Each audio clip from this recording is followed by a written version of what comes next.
आज की वीडियो में हम लोग पढ़ने वाले हैं कक्षा 9 का पाठ एक संख्या पद्धति।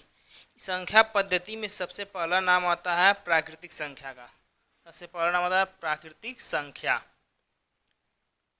प्राकृतिक संख्याएं। प्राकृतिक संख्याएं क्या होती हैं? वे संख्याएं जो एक से शुरू होती हैं और अनंत तक चलती हैं, वे प्राकृतिक संख्याएं होती हैं। जैसे एक, दो, तीन, चार, डॉट डॉट डॉट, ये कहाँ तक? अनंत तक चलेंगे, यानी ये अनंत का साइन है। ठीक, अनंत को इससे प्रदर्शित करते हैं। ये अंग्रेजी के कैपिटल एन से प्राकृतिक संख्याओं को प्रदर्शित करते हैं, यानी गिनती वाली संख्याओं को प्राकृतिक संख्या कहते हैं। अगला नंबर आता है पूर्ण संख्याएं। अगला है पूर्ण संख्याएं। पूर्ण संख्याएं क्या होती हैं? वे प्राकृतिक संख्या, सभी प्राकृतिक संख्या शून्य के साथ जुड़कर पूर्ण संख्या बनाती हैं। यानी शून्य के साथ मिलकर प्राकृतिक संख्याएं पूर्ण संख्याएं बनाती हैं। ये भी अनंत तक होगा। जीरो से लेकर अनंत तक की संख्याओं को प्राकृतिक संख्याएं कहते हैं। इसे अंग्रेजी के कैपिटल डब्ल्यू से प्रदर्शित करते हैं। यानी प्राकृतिक संख्याएं एक से शुरू होंगी, अनंत तक जाएंगी। पूर्ण संख्याएं शून्य से शुरू होंगी, अनंत तक जाएंगी। यानी क्या हो जाएगा? पूर्ण संख्याओं के अंतर्गत प्राकृतिक संख्याएं आ जाएंगी। यानी प्राकृतिक संख्याएं पूर्ण संख्याएं होंगी, लेकिन पूर्ण संख्याएं प्राकृतिक संख्याएं नहीं होंगी। अगला नंबर आता है पूर्णांक। अगला नंबर आएगा पूर्णांक। पूर्णांक किसे कहते हैं? पूर्णांक दो तरह का होता है, एक धनात्मक पूर्णांक होता है, एक ऋणात्मक। पूर्णांक धनात्मक हो जाएंगे, ऋणात्मक हो जाएंगे, और एक हो जाता है शून्य पूर्णांक। यानी शून्य के साथ मिलकर धनात्मक तथा ऋणात्मक संख्याएं पूर्णांक बनाती हैं। शून्य के साथ मिलकर धनात्मक तथा ऋणात्मक संख्याएं मिलकर पूर्णांक बनाती। इसी तरह हो जाएगा बाईं तरफ भी। इधर -1, -2, -3, इधर भी अनंत तक चलेंगी, इधर भी अनंत तक चलेंगी। इसे अंग्रेजी के कैपिटल अक्षर जेड से प्रदर्शित करते हैं। पूर्णांक को कैपिटल जेड से प्रदर्शित करते हैं। यानी पूर्णांक, पूर्णांक के अंतर्गत क्या आ गई? पूर्ण संख्याएं भी आ गई हमारी और प्राकृतिक संख्याएं। पूर्णांक के अंदर दोनों संख्याएं आ गई। इसे पूर्णांक को कैपिटल जेड से प्रदर्शित करते हैं। अगला है अभाज्य संख्याएं। क्या है? अभाज्य संख्याएं। हो जाएगा हमारा चौथा नंबर है अभाज्य संख्याएं। अभाज्य संख्याएं किसे कहते हैं? वे संख्याएं जिनका केवल वे संख्याएं जो केवल जिनका भाग दो हो, उन्हें क्या कहते हैं? अभाज्य संख्याएं कहते हैं। जैसे हो जाएगा है 2 हो जाएगा, 3 हो जाएगा, 5 हो जाएगा। यानी वे संख्याएं जिनका भाग केवल 2 हो, यानी जैसे 2 का अगर हम लोग भाग करेंगे तो क्या हो जाएगा? 1 हो जाएगा और खुद वही टेबल हो जाएगा। यानी जिनका केवल 2 हो जाएगा, भाग 2 हो जाएगा, उन्हीं को क्या कहते हैं? अभाज्य संख्याएं। अभाज्य संख्या। अगला नंबर आ जाएगा भाज्य संख्याएं। क्या जाएगा अगला नंबर? भाज्य संख्याएं। वे संख्याएं। भाज्य संख्याएं क्या होती हैं? भाज्य संख्याएं वे संख्याएं होती हैं जिनका 2 या 2 से अधिक भाग हो जाए। जिन संख्याओं को 2 या 2 से अधिक बार भाग हो जाए उन्हें क्या कहते हैं? भाज्य संख्याएं कहते हैं। जैसे 4 हो जाएगा। 4 किसकी किसकी मात्रा हो जाएगा? 1 में तो आएगा ही, 2 में आएगा, और 4 में क्या? इसमें 2 से अधिक बार हो गया, 2 से अधिक संख्याओं से भाग हो गया, इसका इसलिए क्या हो जाएगा? ये भाज्य संख्याएं हो जाएंगी। 4 हो जाएगा। और उदाहरण में ले लेते हैं हम लोग 6, 8, 10। यानी ऐसी संख्याएं जिनका जिनका 2 से अधिक संख्याओं से भाग हो, उन्हें क्या कहते हैं? भाज्य संख्याएं कहते हैं। अगला नंबर है परिमेय संख्या। अगला हो जाएगा परिमेय संख्या। परिमेय संख्या क्या होती है देख लेते हैं। परिमेय संख्याएं परिमेय संख्याएं क्या होंगी? वे संख्याएं जिन्हें P अपान क्यू यानी P बटा Q के रूप में लिखा जाता है उसे परिमेय संख्या कहते हैं। एक और बात, इसमें Q क्या होना चाहिए? 0 के बराबर नहीं होना चाहिए। परिमेय संख्या में P अपान Q के रूप में लिखा था यानी भिन्न के रूप में, यानी जो भी संख्याएं भिन्न के रूप में होंगी उन्हें परिमेय संख्याएं कहते हैं। जैसे हो जाएगा 2/3, ये भिन्न के रूप में 4/5 हो जाएगा, 3/2 हो जाएगा, ये परिमेय संख्याएं हो जाएंगी। और इसका हर क्या हो? 0 नहीं होना चाहिए। अब इसमें परिमेय संख्या आपका क्या है? मोस्ट इम्पॉर्टेंट है, इस पूरे पार्ट का सबसे इम्पॉर्टेंट है। अब परिमेय संख्या में क्या आती हैं? प्राकृतिक संख्याएं आ गई हमारी परिमेय संख्या में, पूर्ण संख्याएं भी आ गई इसी में, पूर्णांक भी आ गया हमारा, यानी परिमेय संख्या के अंदर ये सभी आ गए। अब परिमेय संख्या जब आएगा तो परिमेय संख्या के अंदर प्राकृतिक संख्याएं, पूर्ण संख्याएं, पूर्णांक तीनों आ गए, यानी हम लोग कह सकते हैं प्राकृतिक संख्या, पूर्ण संख्या और पूर्णांक परिमेय संख्या होती हैं। अगला नंबर आ जाएगा अपरिमेय संख्या, हो जाएगा अपरिमेय संख्याएं। अपरिमेय संख्याएं, अपरिमेय संख्याएं क्या होती हैं? यानी वे संख्याएं जो P अपान Q के रूप में नहीं लिखा जाता है उसे परिमेय संख्या कहते हैं। यानी सॉरी अपरिमेय संख्या क्या होती हैं? जिसे P अपान Q के रूप में नहीं लिखा जाता उसे अपरिमेय संख्याएं कहते हैं। जैसे हो जाएगा, उदाहरण देख लेते हैं हम लोग, √2 हो जाएगा, √3 हो जाएगा, √5 हो जाएगा, ये सब क्या हो जाएंगे? अपरिमेय संख्या हो जाएंगी। √2, √3, √5 ये से अपरिमेय संख्याएं। पाई हो जाएगा, पाई का मान होता है 22/7।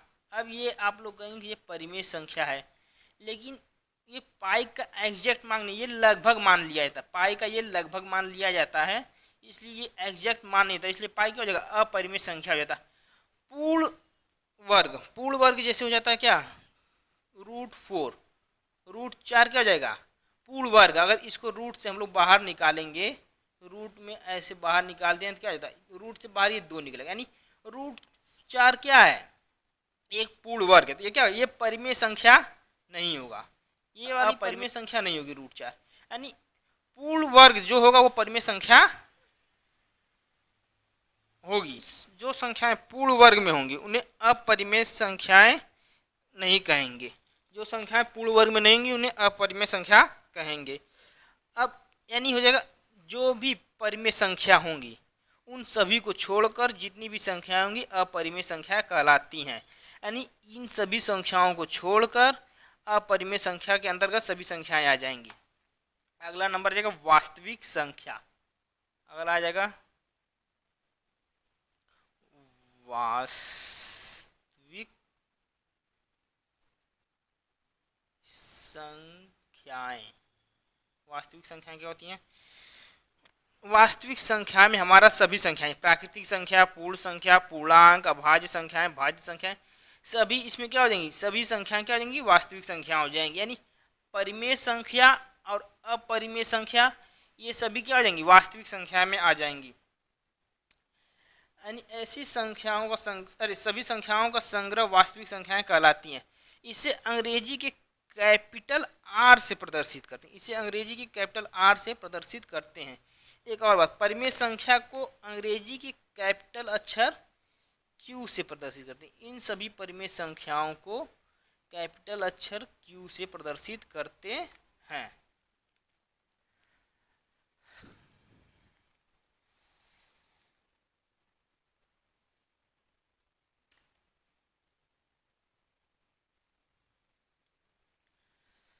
संख्याओं के बारे में जानने के बाद हम लोग वास्तविक संख्याएं और दशमलव प्रसार के बारे में जानेंगे। वास्तविक संख्याओं का दशमलव प्रसार। दशमलव प्रसार होता क्या है? जैसे दे दिया है, हमको दे दिया है 2/3, तो 3 की भाग 2 में करेंगे हम लोग, 3 की भाग 2 में करेंगे। 3 को जैसा आप लोग जानते हैं 3 को बाहर लिखते हैं, 2 को अंदर लिखते हैं। यानी 3 से 2 में भाग करने पे जो भी हमारा उत्तर आएगा वही उसका हो जाएगा दशमलव प्रसार। दशमलव प्रसार क्या होगा, यानी 3 से जो 2 में भाग करेंगे तो उत्तर जो आएगा वही हो जाता है उसका दशमलव प्रसार। तो इसका दशमलव प्रसार इसका उत्तर हो जाएगा जो आएगा। और दशमलव प्रसार में पहला नंबर आता है शांत का, सबसे पहला नंबर आता है शांत। क्या आएगा, शांत आएगा, शांत। शांत दशमलव प्रसार क्या होता है, शांत दशमलव प्रसार को जान लेते हैं। यानी ऐसी संख्या जिसका पूरा पूरा भाग हो जाए उसे क्या कहते हैं, शांत कहते हैं। जैसे हो जाएगा हमारा 1/2, 1/2 को अगर भाग करेंगे, 1/2 को अगर भाग करेंगे तो हो जाएगा हमारा 1। शून्य बढ़ा कर दशमलव लगा के यहाँ पे शून्य बढ़ा देते हैं। फिर कितनी बार हो जाएगा, 5 बार में, 2 से 5 बार में इसकी भाग जाएगी, इसका हो जाएगा, यानी ये पूरा पूरा भाग हो गया तो क्या हो जाएगा शांत। ऐसी संख्याओं जिनका पूरा पूरा भाग हो जाए उन्हें कहते हैं शांत। अब अगला नंबर आता है अशांत आवर्ती। अशांत आवर्ती, अशांत आवर्ती क्या होता है जान लेते हैं। ऐसी संख्या, ऐसी संख्या जी मतलब जी उत्तर जैसे यहाँ पे ये पूरा समाप्त हो गया है, क्या हो जाएगा ये शांत। अगर इसमें 5 है, 5 की पुनरावृत्ति होगी तो क्या हो जाएगा उसमें अशांत हो जाएगा। यानी इस स्थिति में शेष जो बचता है हमारा, शेष की पुनरावृत्ति होती है, यानी एक ही शेष बार बार हमारा आता जाएगा, क्या हो जाएगा उसमें, क्या हो जाएगा अशांत हो जाएगा, अशांत आवर्ती। उदाहरण लेकर समझ लेते हैं, जैसे हो जाएगा 1/3। यानी अगर इसमें हम लोग भाग करेंगे, 1 में 3 की भाग करेंगे तो हो जाएगा, जीरो लगा के यहाँ पे दशमलव बढ़ा के जीरो लगा लेते हैं, 3 बार में जाएगा 9, घटा देंगे अगर तो बचेगा 1। फिर जीरो हम लोग बढ़ा सकते हैं, जीरो बढ़ा के 3 लिख देंगे, फिर आएगा 9, फिर घटाएंगे 9, यहाँ बचेगा 1। यानी यहाँ पे क्या होगा, 3 की पुनरावृत्ति हो रही है, यानी क्या शेष एक ही बच रहा है और यहाँ पे 3 की क्या हो रही है, पुनरावृत्ति हो रही है। तो इसको हम लोग ऐसे लिख सकते हैं, 0.3 के ऊपर बार लगा देंगे। बार का मतलब होता है जिस संख्या के ऊपर ये बार लगा रहता है उस संख्या की क्या होती है, पुनरावृत्ति होती रहती है। तो इसका हमारा उत्तर ये आ जाएगा अशांत आवर्ती। अशांत आवर्ती में एक और हो जाएगा अशांत अनावर्ती। क्या हो जाएगा, अशांत अनावर्ती। अशांत अनावर्ती क्या होता है, जिसमें ये क्या था, जैसे ये हो गया, इसमें एक ही संख्या की पुनरावृत्ति हो रही है, उसमें हो गया अशांत आवर्ती। और जिसमें एक ही संख्या की जैसे हुए 1 2 3 4 5, इस 3 2, यानी एक संख्या बार बार की पुनरावृत्ति नहीं होगी, एक ही संख्या की पुनरावृत्ति नहीं होगी, लेकिन ये भाग क्या होगा आगे चलता रहता है, क्या हो उसे कहते हैं अशांत अनावर्ती। जैसे हो जाएगा, एक और उदाहरण लेते हैं, जैसे यहाँ भाग करेंगे तो 1 0 0 1 हो जाएगा, फिर 1 0 0 0 1 हो जाता है, फिर 1 0 0 0 0 1 हो जाता है। तो फिर ऐसी संख्याओं क्या कहते हैं, अशांत अनावर्ती कहते हैं। अब अशांत अनावर्ती ये सभी संख्या दशमलव का प्रसार हो गया है। इसके बाद हम लोग समझेंगे घातांक। घातांक नियम, घातांक नियम क्या होता है जान लेते हैं। घातांक नियम जानने से पहले जान लेते हैं घात किसे कहते हैं। घात किसे कहते हैं, जैसे दिया 2 का लिखा है, 2 के ऊपर लिख दिया है 2, ये क्या होगी, ये इसका 2 की क्या होगी, ये 2 की घात है। इसको हम लोग लिखते हैं 2 गुना 2 बराबर हो जाएगा 4। यानी 2 के ऊपर 2 ही नहीं, 2 के ऊपर 3 हो सकता है, 4 हो सकता है, 5 कुछ भी हो सकता है, क्या हो जाएगा वो उसकी क्या हो जाएगी घात हो जाएगी। और घात जितनी रहता है उतनी बार उसको गुना करके लिख देते हैं, आ जाता है हमारा उत्तर। अब घातांक नियम में पहला आता है ये, यानी a की घात क्या है, m है, बिंदु a की घात क्या है, n है। यानी बिंदु का मतलब यहाँ पे गुना हो जाएगा, यानी इसको हम लोग लिख सकते हैं a की घाते m प्लस n। यानी जब भी दो संख्या आपस में गुणा में रहेंगे, दोनों का आधार क्या होगा, सेम होगा, एक जैसा होगा, और क्या होगा घात क्या होगी, अलग अलग होगी, तो उन सबको क्या करते हैं आपस में जोड़ देंगे। उदाहरण लेके समझ लेते हैं, जैसे दे दिया है 2 की घात क्या दे दिया है, 3 दे दिया है, बिंदु 2 की घाते 5 दे दिया है। इसको हम लोग लिख सकते हैं 2 की घाते 3 प्लस 5 हो जाएगा, 2 की घाते 8 हो जाएगा। अब इसको अगर 2 की कितना बार गुना करेंगे, 8 बार, तो 2 गुना 2 गुना 2 गुना दो गुना कितनी बार हो गया, 3 3 6, 2 गुना 2, तो इसका हमारा उत्तर आ जाएगा 256, यानी 2 को 8 बार गुणा करने पे क्या जाएगा 256। जब भी हमारा क्या जाएगा, ये नीचे वाला सेम रहेगा, घात अलग अलग रहेगी, क्या आ जाएगा उसकी घात को क्या करते हैं आपस में जोड़ देते हैं, तो हमारा उत्तर मिल जाएगा। इसी तरह दिया इसमें a की घात यम दिया है, a की घात क्या दिया है यम ब्रैकेट की घात n दिया है, तो इसको इस तरह लिखेंगे a की घात m गुणे n, इसको आपस में क्या कर देंगे गुना कर देंगे, तो a की पावर हो जाएगा m n। उदाहरण लेके समझ लेते हैं, जैसे दे दिया है 2 की घात दे दिया है 2, ब्रैकेट लगा के घात दे दिया है 3, तो यहाँ पे लिख देंगे 2 की पावर क्या हो जाएगा 2 गुना 3, तो हो जाएगा हमारा 2 की पावर कितना हो जाएगा 3 दूना 6 हो जाएगा, 2 की घाते 6, अब 2 को 6 बार गुना करेंगे, 2 गुना 2 गुना 2 गुना 2 गुना 2 गुना 2, 3 3 6 हो जाएगा। ठीक, तो 2 का गुना 6 बार करेंगे कितना हो जाएगा 64, यानी इसका उत्तर क्या हो जाएगा हमारा 64। समझ में आ रहा है ना। इस तरह अगर ये a की घात क्या दिया m दिया है बटे में a की घात n दिया है, तो जब भी इस तरह का मिले भाग में दिया हो तो क्या लिख देंगे इसको घटा देते हैं, यानी a की घात m में से n को क्या कर देंगे घटा देंगे, तो हो जाएगा हमारा इसका आंसर निकल जाएगा। जब भी भाग में दिया हो तो उसको क्या करते हैं इस वाले में से इसको घटा देते हैं, जैसे उदाहरण लेके समझ लेते हैं। दे दिया है 2 की घाते 5 दे दिया है और 2 की घाते 2 दे दिया है, तो ले लेंगे इसको क्या कर देंगे इसको यहाँ पे लिखेंगे, इसमें से इसको घटा देंगे, तो 5 माइनस 2 हो जाएगा हमारा 5 माइनस 2 हो जाएगा हमारा 3, 2 की घाते 3, तो इसको 3 बार गुना करेंगे, 2 गुना 2 गुना 2 आ जाएगा हम लोग का 8 आ जाएगा उत्तर, ये हो जाएगा हमारा उत्तर। इसमें अब देखिए पहला वाला था नीचे वाला सेम था, पावर क्या थी दोनों की अलग अलग थी, अब इसमें क्या है आधार अलग अलग है, घात क्या है सेम दे दिया है, दोनों की घात यानी पावर सेम दे दिया, तो इसमें क्या लिखेंगे तो इसको ऐसे लिखेंगे a और b एक ब्रैकेट में लिखकर घात बाहर लगा देंगे m, यानी उदाहरण लेकर समझ लेते हैं हम लोग।